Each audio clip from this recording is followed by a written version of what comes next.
नमस्कार मंडळी, साध्या सोप्या रेसिपीजमध्ये आज आपण बनवतोय गाजरचे पराठे अगदी साध्या सोप्या पद्धतीने।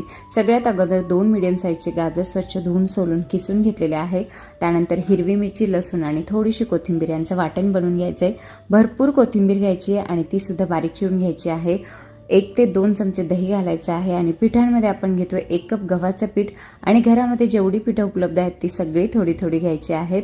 चवीनुसार मीठ घालायचे आहे, धना पावडर, हळद पावडर, हिंग, थोडीशी लाल मिरचीची पावडर, 1 चमचाभर जिरे, 2 चमचे तीळ घालायचे आहेत, 1 चमचाभर तेल घालायचे आणि सगळं छान मिक्स करायचे। थोडं थोडं पाणी घालून घट्ट असं पीठ मळून घ्यायचे।